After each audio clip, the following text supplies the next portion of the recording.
नमस्कार dear students, मैं मेरे YouTube channel KRCC by Rakesh sir में आपका हार्दिक स्वागत एवं अभिनंदन करता हूं।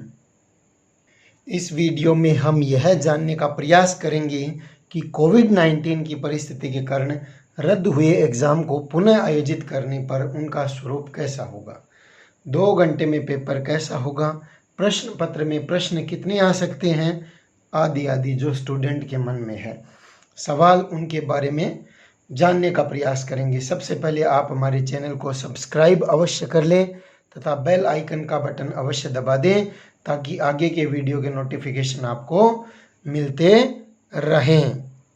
जैसा कि आप सभी को विदित है, जानते हैं, माननीय उच्चतम न्यायालय सुप्रीम कोर्ट व यूजीसी के निर्देशानुसार सभी विश्वविद्यालयों को अंतिम वर्ष यानी फाइनल ईयर में अध्ययनरत विद्यार्थियों की परीक्षा अनिवार्यतः आयोजित करवानी है। इस संदर्भ में यह भी स्पष्ट आदेश है कि परीक्षा आयोजन सितंबर माह में अवश्य करवाएं। इस तथ्य को ध्यान में रखते हुए MGSU महाराजा गंगा सिंह विश्वविद्यालय ने BSc अंतिम वर्ष का टाइम टेबल जारी कर दिया है और कोविड-19 के कारण परीक्षा का समय भी घटाकर 2 घंटे प्रति प्रश्न पत्र कर दिया गया है। तो आपके लिए यह जानना महत्वपूर्ण है कि प्रश्न पत्र का समय कितना होगा, 2 घंटे प्रति प्रश्न पत्र कर दिया गया है। विद्यार्थियों के मन में यह जानने की जिज्ञासा है कि समय घटाने पर प्रश्न पत्र का स्वरूप कैसा होगा, वह कैसे किस प्रकार आएगा, कितने अंक का होगा, आदि आदि ये जानने की जिज्ञासा है। इन सभी प्रश्नों का हम उत्तर यहाँ पे समझने का प्रयास करेंगे, आपको देने का प्रयास करेंगे, अनुमानित क्या हो सकता है। सबसे पहले पेपर के संदर्भ में यूनिवर्सिटी द्वारा दिए गए निर्देश को अवश्य देख लेते हैं। यहाँ पर इस वीडियो में हम सिर्फ BSc मैथमेटिक्स पर ही चर्चा करेंगे, अर्थात BSc जो मैथमेटिक्स के फाइनल ईयर के स्टूडेंट हैं उनके बारे में ही हम यहाँ पर चर्चा करेंगे। इसके आधार पर अन्य संकाय के विद्यार्थी भी अपना अनुमान लगा सकते हैं। तो यहाँ पर इस वीडियो में हम सिर्फ BSc मैथमेटिक्स फाइनल ईयर के स्टूडेंट के पेपर के स्वरूप के बारे में ही चर्चा करेंगे। तो ये विश्वविद्यालय द्वारा परीक्षा के संदर्भ में जारी की गई सूचना है। इसमें यह लिखा हुआ है कि परीक्षाएं है वो जो विशेष है 18/9/2020 से प्रारंभ हो रही है। या जिनकी भी शुरू नहीं हुए तो उनकी 18/9/2020 से यानी BSc मैथमेटिक्स की 18/9/18 सितंबर 2020 से प्रारंभ हो रही है और समयावधि 3 घंटे के स्थान पर कितनी रहेगी, 2 घंटे की जाती है। कितनी की जाती है, 2 घंटे। और इसमें यह भी लिखा हुआ है कि जो BSc स्टूडेंट्स हैं उनके लिए अन्य संकाय के बारे में भी लिखा हुआ है, लेकिन हम यहाँ पे BSc की चर्चा कर रहे हैं कि BSc के प्रश्न पत्र में सेक्शन A व B के निर्देश यथावत रहेंगे, जैसा कि पीछे आते थे या पीछे के सालों में पेपर होते रहे, उनके लिए निर्देश यथावत रहेंगे। या यूनिवर्सिटी ने जो सिलेबस जारी किया उसमें निर्देश दिए हुए A और B सेक्शन के बारे में, तो वो निर्देश यथावत रहेंगे। वह सेक्शन C में केवल 1 प्रश्न हल करना है। तो सेक्शन C में आपको कितना प्रश्न हल करना है, 1 प्रश्न हल करना है। अगर कोविड-19 कोरोना वायरस महामारी नहीं होती तो उससे पहले प्रश्न पत्र किस स्वरूप में होता था उसके बारे में भी चर्चा कर लेते हैं, और अब प्रश्न पत्र किस स्वरूप में होगा तो उसके बारे में भी चर्चा कर लेंगे। तो प्रश्न पत्र, पहले प्रश्न पत्र है वो समय 3 घंटे का अब घटाकर 2 घंटे कर दिया है। पहले खंड A अर्थात सेक्शन A में 10 प्रश्न, प्रत्येक 1 अंक का है और सभी करने अनिवार्य हैं और ये यथावत रखा गया है और कुल अंक 10, ठीक है। और खंड B में 5 प्रश्न, और इनके अथवा में भी आते थे। 5 में जो प्रश्न है यानी उसके ऊपर जो क्वेश्चन है उसके अथवा में भी लिखा, उनमें से दोनों में से एक करना हो, यानी 5 यानी 5 के अथवा में 5 अर्थात 10 क्वेश्चन आते हैं उसमें, तो एक एक करना अर्थात 5 क्वेश्चन सभी करने और प्रत्येक 4 अंक का है और सभी करने अनिवार्य होते हैं। और ये खंड है वो 20 अंक का होता है। और खंड C है उसमें आपके 5 प्रश्न, प्रत्येक कितने, 12 अंक का, और उसमें से कोई 3 हल करने अनिवार्य हैं। तो 3 करेंगे तो 12 × 3 कितने हो गए, 36 अंक का खंड 3 होगा, अर्थात सेक्शन C कितने अंक का होगा, 36 अंक का। ये पूर्व स्वरूप है कोविड-19 से पहले की। अगर परिस्थिति में पेपर होता तो इस प्रकार होता।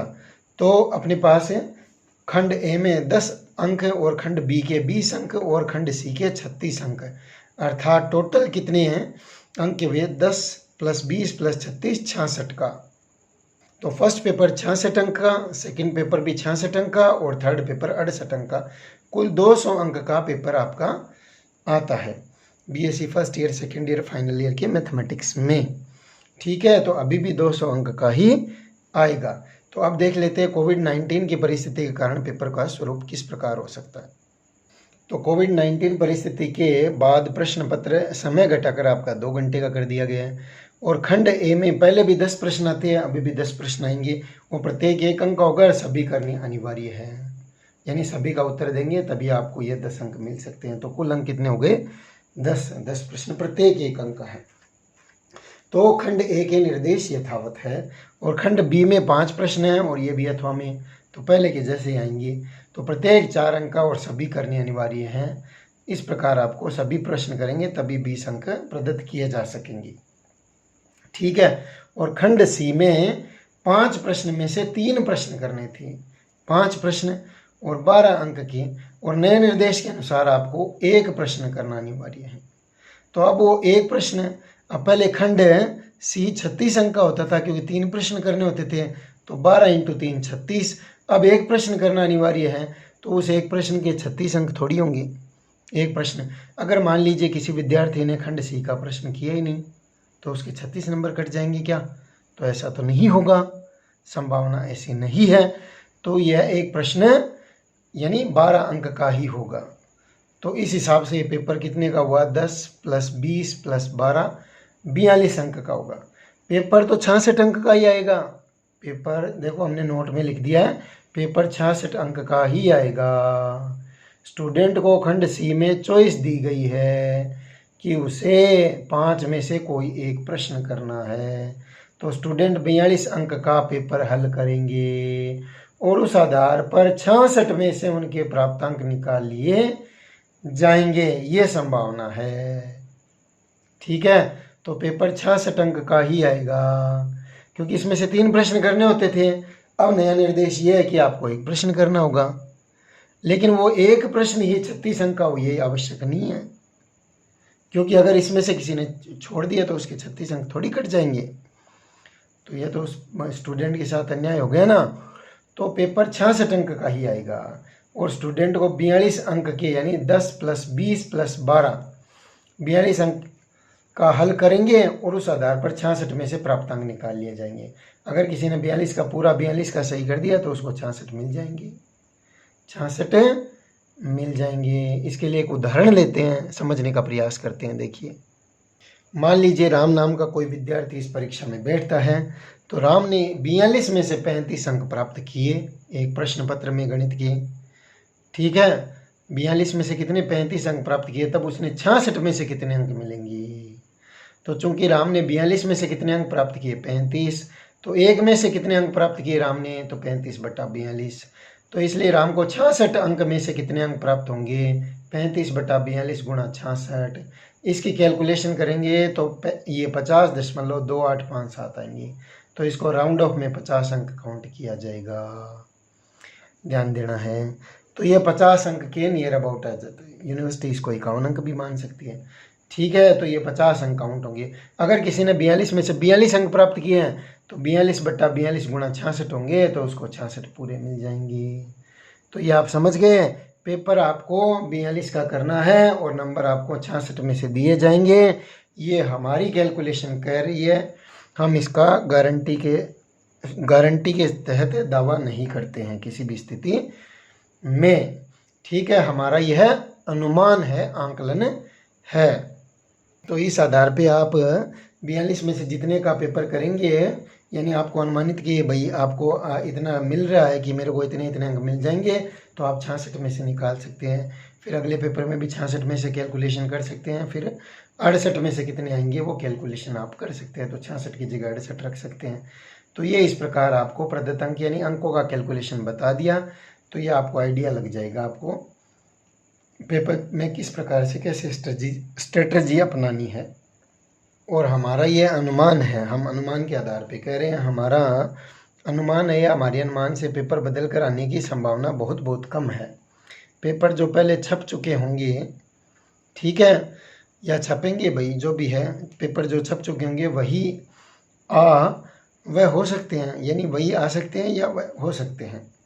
यदि पेपर बदलते हैं तो आपको पता है कोरोना महामारी के अंतर्गत यूनिवर्सिटी को आर्थिक नुकसान झेलना पड़ सकता है, तो इसलिए उनकी संभावना कम है, ये एक हमारा अनुमान है। तो कोविड-19 के कारण अन्य सुरक्षा उपायों पर भी यूनिवर्सिटी का खर्च बढ़ जाएगा।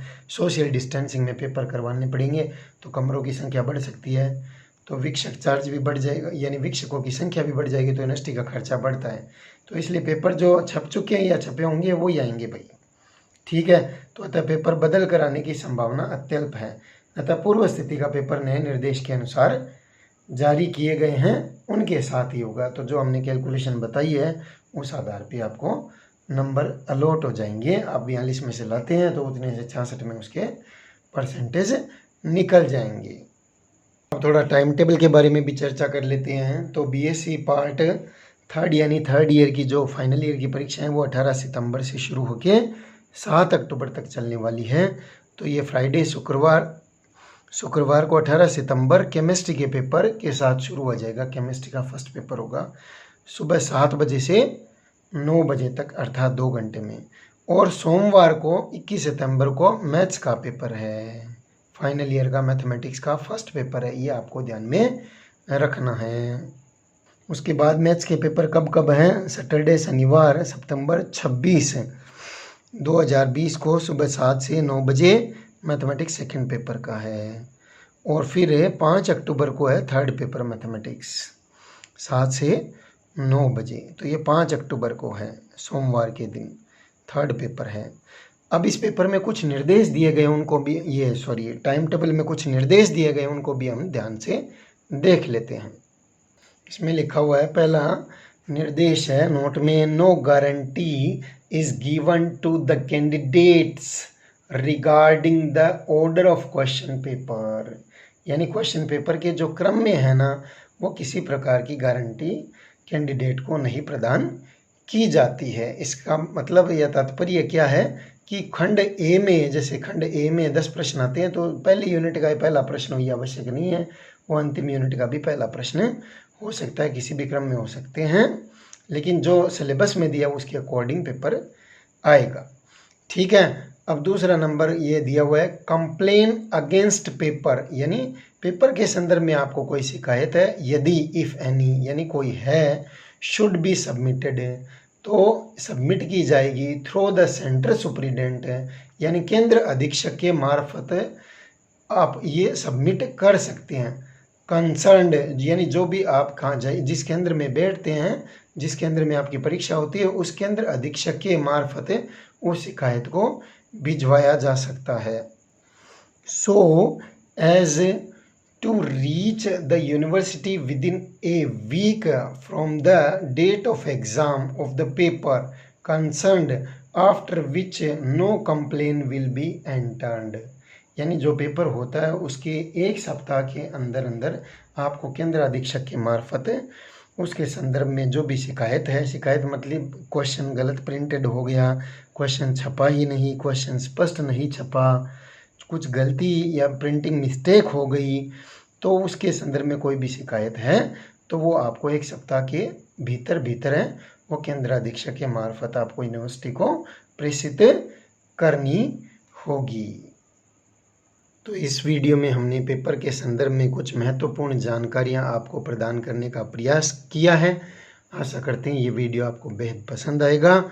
तो इस वीडियो को लाइक, शेयर व कमेंट ज़रूर करें और हमारे चैनल को सब्सक्राइब करना न भूलें। टिल देन, जय श्री राम, आपका दिन मंगलमय हो।